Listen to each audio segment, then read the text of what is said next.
Hi again, everyone. Tony Ventrella with Claire Farnsworth, Seahawks.com. You might notice that in the background is the first annual Seahawks Wives game, blue against white. We haven't established real team names yet or sponsors for these teams, but as this goes on, Claire, I have a feeling they could be known as the Primera Blue Cross Blue against the something else white. We surrender whites, yeah. Well, the thing that's amazing is the amount of talent that's out there. Sarah Hasselbeck, Matt's wife, is actually in the Boston College Hall of Fame as a hockey player, field hockey player, and he's not.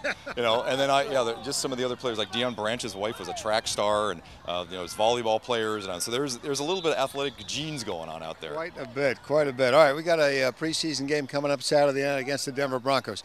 What's Coach Moore and the staff look for out of this second preseason game? Well, the main thing I think for fans to look at and what the coaches are going to be looking at is this is when the starters are going to probably play most of the first half. So it's going to be maybe the first really good look at these guys. They'll probably play a little bit more in the third preseason game, but just kind of how the new defense, they're trying to be more creative and more aggressive, how that's coming together, and then on offense, how the new zone blocking scheme's working, and with whoever's going to be the starting offensive line, the way they've been moving that around. Yeah, it's a bit of a twist with Walter Jones out at least 2 weeks, maybe as many as 4 or 5 weeks. We don't know for sure. We're just guessing. But Sean Locklear moves to the left. It's a new combination with a new system. So that's a kind of a double whammy there. Yeah, it is. And they were at one point thinking about looking at Locklear at right guard and having Willis at right tackle, and that's now out of the book. So I think what you're going to look at, Mansfield Ruddle will start at right guard this week. Max Unger got the start last week, and probably one of those guys ends up as your starter on opening day if Walter's not able to come back before then. As the new Seahawks insider on the writing side, you're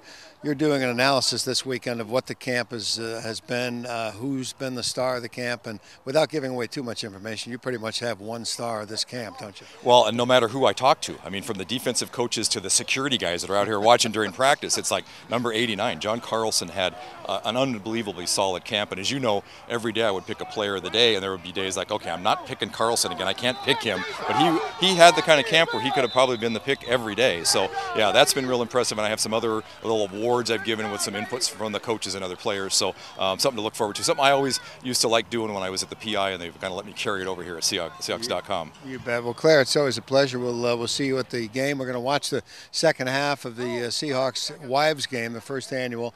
At this point, it's 7-0, and I believe the blue team is ahead.